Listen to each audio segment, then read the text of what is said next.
నమస్కారం ఘంటారావానికి స్వాగతం. ముందుగా ప్రధాన అంశాలు. ఉగ్రవాదులను వెంటాడి వేటాడుతామన్న ప్రధాని, కలలో కూడా ఊహించని విధంగా శిక్షిస్తామని వెల్లడి.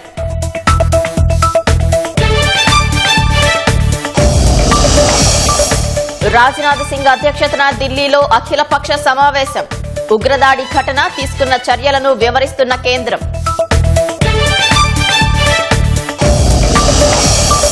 పహల్గాం ఘటనతో పాక్పై ఒత్తిడి పెంచేలా భారత్ నిర్ణయాలు.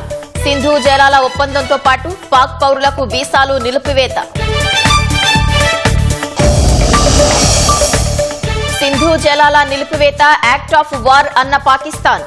దేశ భద్రతకు ముప్పు వాటిల్లితే గట్టిగా స్పందిస్తామని వ్యాఖ్య.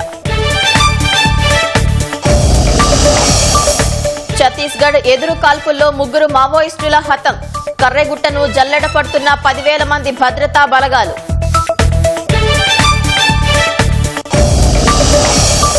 సీతారామ ఎత్తిపోతల పథకానికి సాంకేతిక అనుమతులు. సిఫార్సు చేసిన కేంద్ర జల సంఘం సలహా మండలి.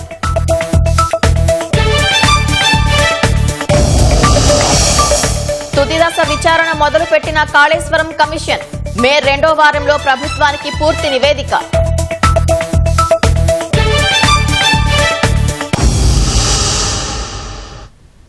పహల్గాంలో ఉగ్రదాడికి పాల్పడ్డ వారికి, కుట్ర సూత్రధారులకు వారు ఊహించని రీతిలో శిక్ష విధిస్తామని ప్రధాని నరేంద్ర మోదీ తేల్చి చెప్పారు. ప్రతి ఉగ్రవాదిని గుర్తించి ట్రాక్ చేసి భారత్ హతమారుస్తుందని హెచ్చరించారు. ఉగ్రవాదం ఎప్పటికీ లేకుండా అంతం చేస్తామని ప్రధాని పునరుద్ఘాటించారు. బీహార్లోని మధుబనిలో పంచాయతీరాజ్ దినోత్సవంలో పాల్గొన్న మోదీ పహల్గాం ఉగ్రదాడిపై తొలిసారి మాట్లాడారు. పహల్గాం ఘటన కేవలం పర్యాటకులపై జరిగిన దాడి కాదని, భారత ఆత్మపై దాడి చేసేందుకు ముష్కరులు చేసిన దుస్సాహసమని అన్నారు. ఉగ్రవాది ఎక్కడ నక్కినా సరే వెతికి మరీ శిక్షిస్తామని ప్రధానమంత్రి నరేంద్ర మోదీ పునరుద్ఘాటించారు. ఉగ్రవాదులకు, వారికి మద్దతిస్తున్న వారికి వారు ఊహించని రీతిలో కఠిన శిక్ష విధిస్తామన్నారు.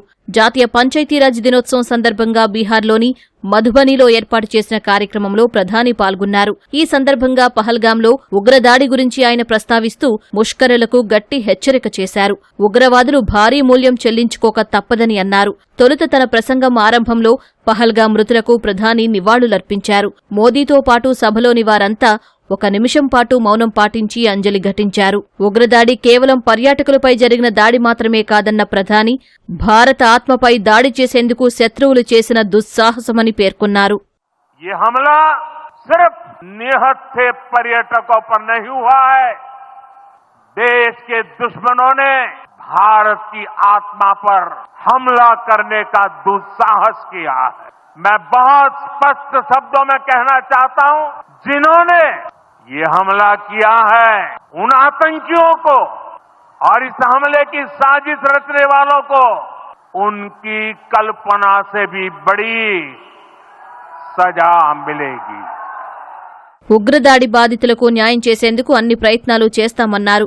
ఈ విపత్కర పరిస్థితిని ఎదుర్కొనేందుకు దేశం మొత్తం దృఢ సంకల్పంతో ఉందని, ఉగ్రవాదుల స్వర్గధామాన్ని నిర్వీర్యం చేసే సమయం ఆసన్నమైందని వ్యాఖ్యానించారు.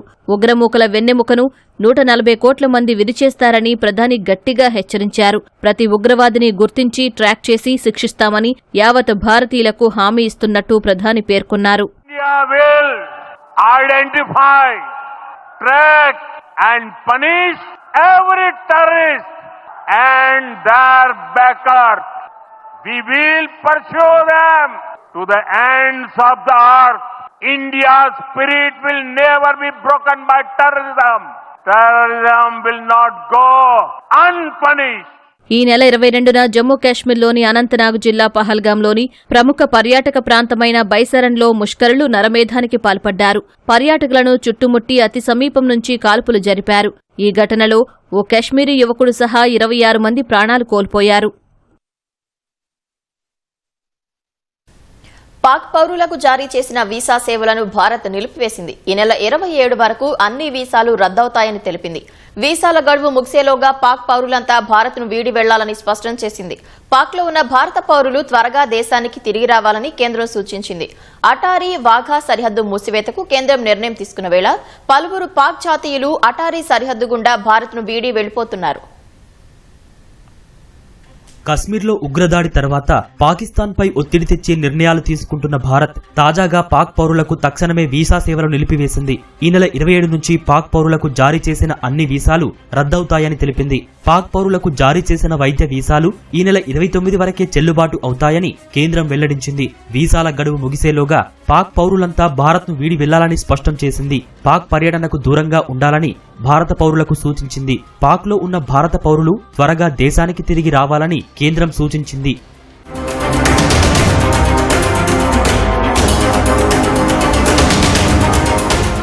సీమాంతర ఉగ్రవాదానికి ముగింపు పలికే దిశగా భారత్ కఠిన నిర్ణయాలు తీసుకుంటున్న వేళ పాక్ పౌరులంతా అమృత్సర్లోని అటారీ వాఘా రోడ్డు మార్గం ద్వారా భారత్ను వీడుతున్నారు.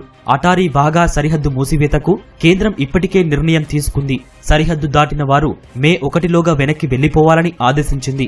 పాక్ పౌరులను భారత్లోకి అనుమతించకూడదని నిర్ణయం తీసుకుంది. ఈ మేరకు పలు పాక్ కుటుంబాలు ఇంటిగ్రేటెడ్ చెక్ పోస్ట్ నుంచి పాకిస్తాన్ వెళ్లిపోతున్నాయి. తమ వీసా గడువు 45 రోజులు ఉన్నప్పటికీ భారత్ను వీడి వెళ్లిపోతున్నట్లు ఓ పాక్ కుటుంబం వెల్లడించింది. అమాయకులను ఎవరు చంపినా వారికి శిక్ష పడాల్సిందేనని చెప్పారు. हमको तो नहीं मालूम, हम आए थे घूमने के लिए ना, तो हमको ऐसे ही 22 को वापसी थी, तो हम तो उसी हिसाब से आ गए। मैं कहता हूँ कि खून किसी का भी बहे, खून किसी का भी बहे वो गलत है, चाहे मेरा हो या किसी और का हो, खून सबके दिल में, दिल सबका एक जैसे धड़कता है. మరోవైపు అటారీ సరిహద్దు మూసివేస్తే తమ వ్యాపారాలపై కాస్త ప్రభావం పడినా భారత ప్రభుత్వం తీసుకున్న నిర్ణయాన్ని సమర్థిస్తున్నట్లు స్థానిక వ్యాపారులు తెలిపారు. జమ్మూ కశ్మీర్లో ఉగ్రదాడి నేపథ్యంలో అఖిలపక్ష సమావేశం కొనసాగుతోంది. పార్లమెంటు భవనంలో కేంద్ర ప్రభుత్వం ఆధ్వర్యంలో భేటీ జరుగుతోంది. రక్షణ మంత్రి రాజ్నాథ్ సింగ్ అధ్యక్షతన జరుగుతున్న ఈ సమావేశానికి కేంద్ర హోంశాఖ మంత్రి అమిత్ షా, పార్లమెంటు వ్యవహారాల శాఖ మంత్రి కిరణ్ రిజిజులు పాల్గొన్నారు. రాజ్యసభ పక్ష నేత జేపీ నడ్డా, ప్రతిపక్ష నేత మల్లికార్జున ఖర్గేలతో పాటు లోక్సభలో ప్రతిపక్ష నేత రాహుల్ గాంధీ పాల్గొన్నారు. ఉగ్రదాడి ఘటన, తదనంతరం తీసుకున్న చర్యల్ని కేంద్రం వివరించనుంది. ఉగ్రదాడులను ఎదుర్కోవడంలో ఆయా పార్టీల సలహాలు కోరనుంది. ఉగ్రదాడి ఘటనపై అఖిలపక్ష సమావేశాన్ని ఏర్పాటు చేయాలని కాంగ్రెస్ సహా ప్రతిపక్షాలు డిమాండ్ చేసిన నేపథ్యంలో ఈ భేటీ జరుగుతుంది. పహల్గాం ఉగ్రదాడి తర్వాత అరేబియా సముద్రంలో అలజడి చెలరేగింది. ఈ ప్రదేశంలో క్షిపణి పరీక్షకు పాకిస్తాన్ నోటం జారీ చేయగా అంతకంటే ముందే భారత నౌకాదళం అత్యాధునిక మిసైల్ టెస్టుని విజయవంతంగా నిర్వహించి దాయాది దేశానికి గట్టి హెచ్చరిక పంపింది. Guided missile destroyer INS Surat నుంచి క్షిపణి పరీక్ష విజయవంతంగా నిర్వహించినట్లు భారత నౌకాదళం వెల్లడించింది. భారత్ పాక్ మధ్య ఉద్రిక్తతలు తారాస్థాయికి చేరిన వేళ కీలక పరిణామాలు చోటు చేసుకుంటున్నాయి. పహల్గాం ఉగ్రదాడితో తర్వాత అప్రమత్తమైన భారత నౌకాదళం ఐఎన్ఎస్ సూరత్ నుంచి క్షిపణిని విజయవంతంగా పరీక్షించింది. Guided missile destroyer INS Surat తొలిసారి గగనతలంలో వస్తున్న లక్ష్యాన్ని అత్యంత ఖచ్చితత్వంతో ఛేదించినట్లు నౌకాదళం వెల్లడించింది. ఈ మేరకు ఓ వీడియోను విడుదల చేసింది. సీ స్కిమ్మింగ్ టార్గెట్ ను ఖచ్చితమైన సమన్వయంతో విజయవంతంగా ఛేదించినట్లు పేర్కొంది. సముద్ర మార్గంలో రాడార్లను తప్పించుకోవడానికి నీటిపై అతి తక్కువ ఎత్తులో వచ్చే డ్రోన్లు, క్షిపణులు వంటి వాటిని సీ స్కిమ్మింగ్ టార్గెట్లుగా పేర్కొంటారు. ఐఎన్ఎస్ సూరత్ వివిధ రకాల మిలిటరీ ప్లాట్ఫామ్లతో కలిసి లక్ష్యాన్ని ట్రాక్ చేస్తూ ధ్వంసం చేసింది. ఇందుకోసం medium range surface to air missile ను వినియోగించారు. అటు విమాన వాహక నౌక ఐఎన్ఎస్ విక్రాంత్ అరేబియా సముద్రంలోకి వచ్చింది. ఉపగ్రహ ఛాయాచిత్రాలు దీనిని ధృవీకరించాయి. ప్రస్తుతం కర్ణాటకలో కార్వార్ పోర్టు సమీపంలో ఇది గస్తీ కాస్తోంది.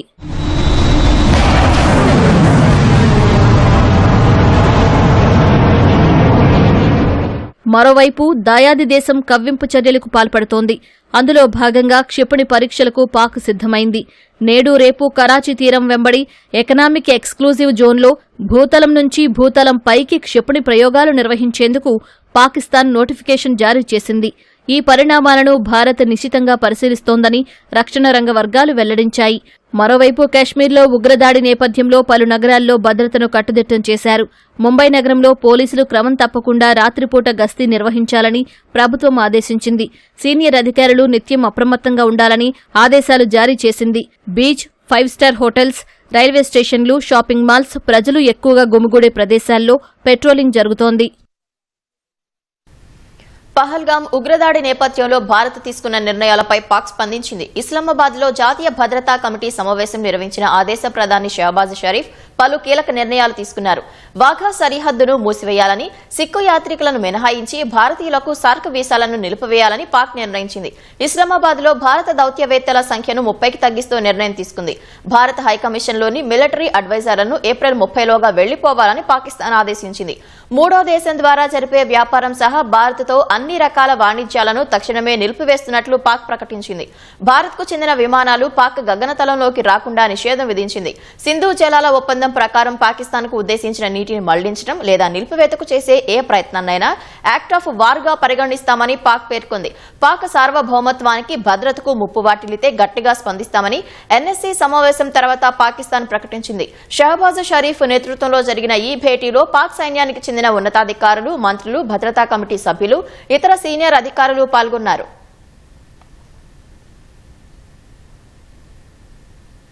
పహల్గాంలో పర్యాటకులపై ఉగ్రవాదులు విచక్షణారహితంగా కాల్పులకు పాల్పడిన ఘటనలో విస్తుపోయే విషయాలు వెలుగులోకి వస్తున్నాయి. ఘటన సమయంలో సుమారు 5 నుంచి 6 ఉగ్రవాదులు పర్యాటకులు ఎక్కువగా ఉన్న 3 స్పాట్లపై దృష్టి పెట్టినట్లు తెలుస్తోంది. 10 నిమిషాల పాటు పెద్ద ఎత్తున కాల్పులకు పాల్పడ్డారని దర్యాప్తు సందర్భంగా తెలిసినట్లు అధికారిక వర్గాలు వెల్లడించాయి. అనంతనాగ్ జిల్లా పహల్గాంలో పర్యాటకులే లక్ష్యంగా ఉగ్రవాదులు దాడులకు పాల్పడ్డ ఘటనలో దర్యాప్తు ముమ్మరంగా కొనసాగుతోంది. మినీ స్విట్జర్లాండ్ గా పేరొందిన బైసరన్ ప్రాంతంలో విహారానికి వచ్చిన వారిలో 26 మందిని ముష్కరులు కాల్చి చంపడంతో ప్రపంచవ్యాప్తంగా ఆగ్రహ జ్వాలలు వ్యక్తమవుతున్నాయి. ఉగ్రదాడిపై దర్యాప్తులో విస్తుపోయే విషయాలు వెలుగులోకొస్తున్నాయి. ఘటన సమయంలో సుమారు 5 నుంచి 6 ఉగ్రవాదులు పర్యాటకులు ఎక్కువగా ఉన్న 3 స్పాట్లపై దృష్టి పెట్టినట్లు తెలుస్తోంది. 10 నిమిషాల పాటు టూరిస్టులపై పెద్ద ఎత్తున కాల్పులకు పాల్పడ్డారని దర్యాప్తు సందర్భంగా తెలిసినట్టు అధికారిక వర్గాలు వెల్లడించాయి. సమీపంలోని పైన్ అడవి నుంచి పర్యాటకులు ఉన్న గడ్డి మైదానాల వద్దకు ఉగ్రవాదులు వచ్చారని పేర్కొన్నాయి. ఎంపిక చేసుకున్న స్పాట్లకు మంగళవారం సుమారు 2 గంటల ప్రాంతంలో రైఫిల్స్ తో వచ్చారని, వారికి బాడీ క్యామ్ కూడా ఉందని బాధితులు చెప్పినట్టు తెలిపాయి.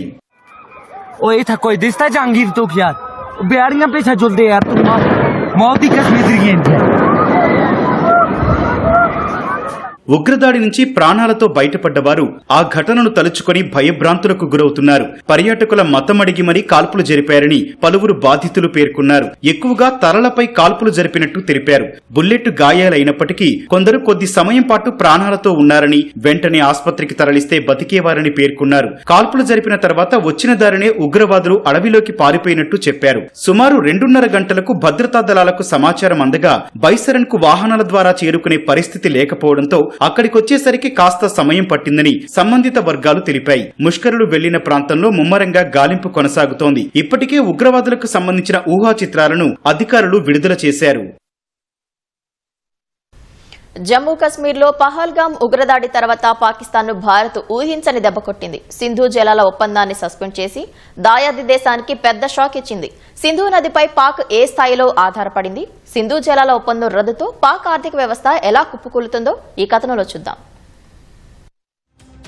జమ్మూ కాశ్మీర్లోని పహల్గాంలో పర్యాటకులపై ఉగ్రదాడి నేపథ్యంలో పాకిస్తాన్తో దౌత్య సంబంధాలపై భారత ప్రభుత్వం కీలక నిర్ణయాలు తీసుకుంది. వాటిలో అత్యంత కీలకమైనది తక్షణమే పాక్తో ఉన్న సింధు నదీ జలాల ఒప్పందాన్ని రద్దు చేయడం. సీమాంతర ఉగ్రవాదానికి పాక్ ముగింపు పలికే వరకు ఈ ఒప్పందాన్ని నిలిపివేస్తున్నట్లు కేంద్రం ప్రకటించింది. పాకిస్తాన్ ఆర్థిక వ్యవస్థ ఎదుగుదలలో సింధు నదీ జలాలు అత్యంత కీలక భూమిక పోషిస్తాయి. ఆ దేశ సాగు భూమిలో సుమారు 80% పంటలకు నీరు అందిస్తూ 16 లక్షల హెక్టార్ల సాగు భూమికి సింధు నది జీవనాడిగా ఉంది. పాక్ లో దాదాపు 23.7 కోట్ల మంది ఈ నదిపై ఆధారపడి జీవిస్తున్నారు. కరాచీ, లాహోర్, ముల్తాన్ వంటి ప్రముఖ నగరాలు నీటి వనరుల కోసం ఈ నదిపైనే ఆధారపడ్డాయి. పాక్ లో అత్యంత కీలకమైన తర్బెలా, మాంగ్లా జల విద్యుత్ కేంద్రాలకు ఈ నీటి ప్రవాహమే దిక్కు. పాక్ విద్యుత్ ఉత్పత్తిలో ఏటా 8% జీలం నదిపై నిర్మించిన మంగ్లా డ్యాం నుంచి ఉత్పత్తి అవుతుండగా, సింధు నదిపై నిర్మించిన తర్బెలా డ్యాం నుంచి 16% సమానమైన విద్యుత్ తయారవుతోంది. పాకిస్తాన్ జీడీపీలో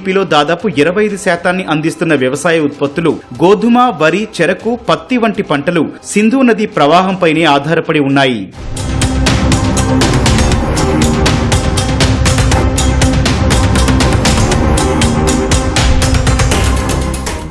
దాయాది దేశం పాకిస్తాన్ ఇప్పటికే తీవ్రమైన నీటి ఎద్దడిని ఎదుర్కొంటోంది. పహల్గాం దాడి నేపథ్యంలో భారత్ సింధు జలాలు నిలిపినా లేదా గణనీయంగా తగ్గించినా పాక్ లోని అన్ని రంగాలపై అది పెను ప్రభావం చూపుతుంది. సింధు జలాల ఒప్పందం రద్దు నేపథ్యంలో నీటి సరఫరాను భారత్ నిలిపివేస్తే పాక్ లో వ్యవసాయ ఉత్పత్తులు కుప్పకూలిపోతాయి. ఆ దేశ ఆహార భద్రతకు ముప్పు వాటిల్లుతుంది. పట్టణాలు నగరాల్లో సరిపడా నీరు దొరక్క ప్రజలు తీవ్ర అవస్థలు ఎదుర్కొంటారు. ఆయా జల విద్యుత్ కేంద్రాల్లో విద్యుత్ ఉత్పత్తి నిలిచిపోయి పరిశ్రమలకు గృహాలకు విద్యుత్ సరఫరా నిలిచిపోతుంది. సింధు జలాల ప్రవాహం తగ్గితే ఇరిగేషన్ మేనేజ్మెంట్ అధ్వాన స్థితికి చేరి పాక్ లో భూగర్భ జలాలు అడుగంటిపోతాయి. గ్రామీణ ప్రాంతాల్లో రుణ ఎగవేతలు, నిరుద్యోగం, వలసలు పెరుగుతాయి. పలు ప్రాంతాల్లో నీటి ఎద్దడితో కరువు తాండవిస్తుంది.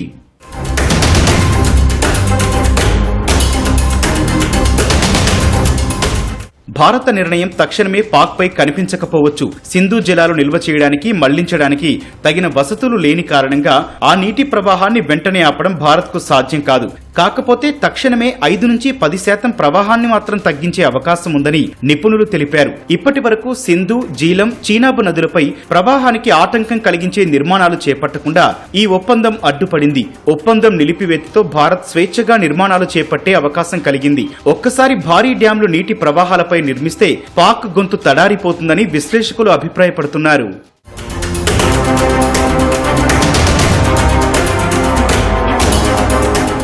ప్రపంచ బ్యాంకు మధ్యవర్తిత్వంలో సింధు, దాని ఉపనదుల జలాలను పంచుకోవడంపై భారత్, పాక్ల మధ్య సింధు జలాల ఒప్పందం కుదిరింది. 1960 సెప్టెంబర్లో నాటి భారత ప్రధానమంత్రి జవహర్లాల్ నెహ్రూ, పాకిస్తాన్ అధ్యక్షుడు అయూబ్ ఖాన్ దానిపై సంతకాలు చేశారు. దీని ప్రకారం సింధు ఉపనదుల్లో తూర్పున పారే రావి, బియాస్, సట్లెజ్ నదులపై భారతదేశానికి హక్కులు లభించాయి. దీని ద్వారా భారత్ కు 41 బిలియన్ క్యూబిక్ మీటర్ల నీటి వినియోగానికి అవకాశం కలిగింది. సింధు నదితో పాటు దాని పశ్చిమ ఉపనదులైన జీలం, చీనాబ్ పై పాకిస్తాన్ కు హక్కులు దక్కాయి. వాటి సామర్థ్యం 99 బిలియన్ క్యూబిక్ మీటర్లుగా ఉంది.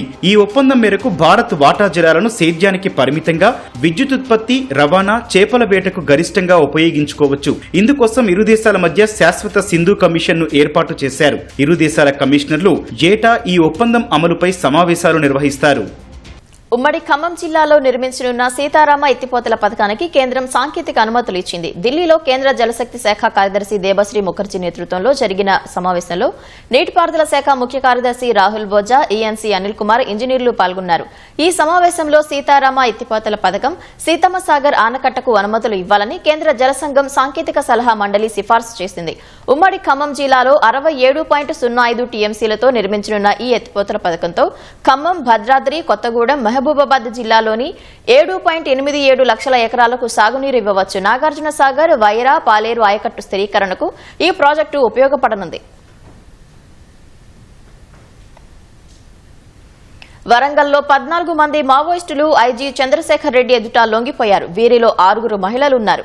లొంగిపోయిన వారికి 25,000 రూపాయల చొప్పున అందించారు. ప్రజా సర్కారు చేపట్టిన పునరావాస చర్యలకు ఆకర్షితులై వీరంతా లొంగిపోయారన్న ఐజీ, పోలీసుల ఎదుట లొంగిపోయిన వారికి అన్ని విధాలా ఆదుకుంటామని భరోసా ఇచ్చారు. ఇంకా వివిధ హోదాల్లో ఉన్న తెలంగాణకు చెందిన 94 మంది మావోయిస్టులు అజ్ఞాతంలో ఉన్నట్లు పేర్కొన్నారు. మావోయిస్టులను ఏరివేయడం, మరోవైపు వారి లొంగుబాట్లను ప్రోత్సహించడం, ఇలా పోలీసులు అనుసరిస్తోన్న ద్విముఖ వ్యూహం సత్ఫలితాలనిస్తోంది. కొంతకాలంగా పోలీసు శాఖ ములుగు, భద్రాద్రి కొత్తగూడెం జిల్లాల్లో పెద్ద ఎత్తున లొంగుబాట్లను ప్రోత్సహిస్తోంది.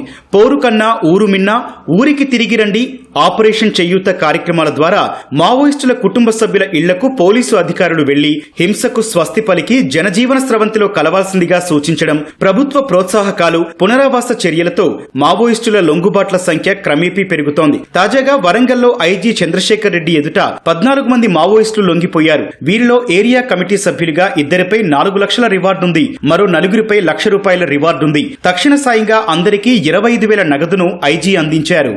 వీరంతా ఛత్తీస్గఢ్ రాష్ట్రానికి చెందినవారు. అందులో ఒక్కరు మాత్రం కొత్తగూడెం జిల్లా చర్ల ప్రాంతానికి చెందినవారు. అయితే వీళ్ళు పనిచేస్తుంది మాత్రం తెలంగాణలో కాదు, వేరే రాష్ట్రాల్లో పనిచేస్తున్నారు. తెలంగాణ రాష్ట్ర ప్రభుత్వం ఇచ్చిన ప్రోత్సాహకాలు కావచ్చు, మేము ఇచ్చిన పిలుపుకు ఆకర్షితులై ఇప్పటి వరకు ఈ సంవత్సరంలో 250 మంది సరెండర్ అయ్యారు. చిన్న వాళ్ళందరికీ కూడా ప్రభుత్వం తరపున వారికి రివార్డ్ అమౌంట్ ఇవ్వడం జరిగింది. సమస్య ఉన్న ఆరోగ్య సమస్యలు కావచ్చు, ఇతర సమస్యలు ఉన్నా కూడా మా వంతుగా మేము కృషి చేసి వారందరూ ఇప్పుడు ప్రశాంతంగా గడుపుతున్నారు. దానికి మా వంతు కృషి మేము చేస్తున్నాము. సరే, ఫ్రీగా రావచ్చు, వస్తే మేము సాధారణంగా ఆహ్వానిస్తాం. వారికి ప్రభుత్వం తరపున అన్ని ప్రోత్సాహకాలు వచ్చే విధంగా చూస్తాం. ఆపరేషన్ కగార్తో మావోయిస్టులు ఉక్కిరిబిక్కిరవుతున్నారు. ఇప్పటికే వందల మంది హతమవగా మిగిలిన వారి కోసం దండకారణ్యాన్ని జల్లెడపడుతున్నారు. తెలంగాణ ఛత్తీస్గఢ్ సరిహద్దు అటవీ ప్రాంతం కర్రెగుట్టలను స్థావరంగా చేసుకుని మావోయిస్టులు కార్యకలాపాలు సాగించారు. 2 రోజులుగా కర్రెగుట్టల ప్రాంతాన్ని భద్రతా బలగాలు చుట్టుముట్టి దిగ్బంధనం చేశాయి. మోస్ట్ వాంటెడ్ హిడ్మా అక్కడే తలదాచుకున్నట్లు సమాచారం. ఎప్పుడు ఏం జరుగుతుందో తెలియక సమీప ఏజెన్సీ వాసులు భయం గుప్పిట్లో కాలం గడుపుతున్నారు. ఇప్పటి వరకు 250 మంది మావోయిస్టులు రాష్ట్రంలో లొంగిపోయారు. ఐజీ ఇంకా 94 మంది అజ్ఞాతంలో ఉన్నారని వారిని లొంగిపోవాల్సిందిగా కోరారు. తెలంగాణ రాష్ట్రానికి సంబంధించిన వాళ్ళు 94 మంది ఉన్నారు. 94లో 11 సెంట్రల్ కమిటీ సభ్యులు ఉన్నారు. ఇంకా స్టేట్ కమిటీ సభ్యులు 23 మంది ఉన్నారు. ఇట్లా వివిధ హోదాలకు చెందిన వాళ్ళు 94 మంది పనిచేస్తున్నారు. వారి పైన ప్రభుత్వం రివార్డు ప్రకటించింది. వారు వచ్చి సరెండర్ అయితే ఆ రివార్డ్ అమౌంట్ వారికి ఇవ్వడం జరుగుతుంది. ఇంకా వారు అన్ని విధాలుగా వారి నార్మల్ లైఫ్ గడపడానికి, వారి కుటుంబ సభ్యులతో నార్మల్ లైఫ్ గడపడానికి మేము తప్పకుండా సహకరిస్తాము. కర్రెగుట్టల నుంచి తెలంగాణ సరిహద్దుల్లోకి మావోయిస్టులు రావచ్చన్న అంచనాతో పూర్తి అప్రమత్తంగా ఉన్నామని ఐజీ చంద్రశేఖర్ రెడ్డి తెలిపారు. ఛత్తీస్గఢ్ తెలంగాణ బోర్డర్లోని బీజాపూర్ జిల్లాలో ఉన్న కర్రెగుట్ట అడవుల్లో జరిగిన ఎన్కౌంటర్లో 3 నక్సల్స్ చనిపోయారు. కర్రెగుట్టలో పెద్ద ఎత్తున నక్సలైట్లు ఉన్నట్లు గుర్తించిన కేంద్ర భద్రతా బలగాలు 3 రోజుల నుంచి అడవిని చుట్టుముట్టాయి. మావోయిస్టు ఆపరేషన్లలో అనుభవం ఉన్న వివిధ విభాగాలకు చెందిన 10,000 మంది సాయుధ సిబ్బంది కర్రెగుట్టను జల్లెడపడుతున్నారు. ఈ సందర్భంగా మావోయిస్టులకు పోలీసులకు మధ్య భీకర కాల్పులు చోటు చేసుకున్నాయి. కాల్పుల అనంతరం 3 మావోయిస్టుల మృతదేహాలను స్వాధీనం చేసుకున్నట్లు సీనియర్ పోలీస్ అధికారి తెలిపారు. కాళేశ్వరం ఆనకట్టలపై జస్టిస్ పీసీ ఘోష్ కమిషన్ విచారణ తుది దశకు చేరుకుంది. నివేదికను దాదాపుగా సిద్దం చేసిన జస్టిస్ ఘోష్ తుది మెరుగులు దిద్దే పనిలో నిమగ్నమయ్యారు. 400 పేజీల వరకు నివేదిక సిద్దం కాగా ఆ సమాచారాన్ని పూర్తి స్థాయిలో మరోసారి పరిశీలిస్తున్నారు. విజిలెన్స్ విభాగం సమర్పించిన తుది నివేదికను కమిషన్ అధ్యయనం చేస్తోంది. అందులోని అంశాలు కమిషన్ విచారణ నివేదికకు తోడుగా ఉంటాయని భావిస్తున్నారు. 3 ఆనకట్టలపై జాతీయ డ్యామ్ సేఫ్టీ అథారిటీ ఎన్డీఎస్ఏ నిపుణుల కమిటీ తుది నివేదిక ఇంకా కమిషన్ వద్దకు చేరలేదు. మరో 2-3 వారాల సమయం పట్టవచ్చని చెప్పినట్లు తెలిసింది. వచ్చే నెల 2 వరకు హైదరాబాద్ లో ఉండనున్న జస్టిస్ ఘోష్ అన్ని అంశాలను మరోమారు పూర్తి స్థాయిలో పరిశీలించనున్నారు. మే 2వ వారంలో మరోసారి హైదరాబాద్ రానున్నారు. అవసరమైతే గత ప్రభుత్వ పెద్దలను అప్పుడు విచారణకు పిలిచే అవకాశం ఉంది. అప్పటి వరకు పూర్తి స్థాయిలో నివేదిక సిద్దమవుతుందని అంటున్నారు. ఆ వెంటనే కమిషన్ తన నివేదికను రాష్ట్ర ప్రభుత్వానికి సమర్పిస్తుందని సమాచారం.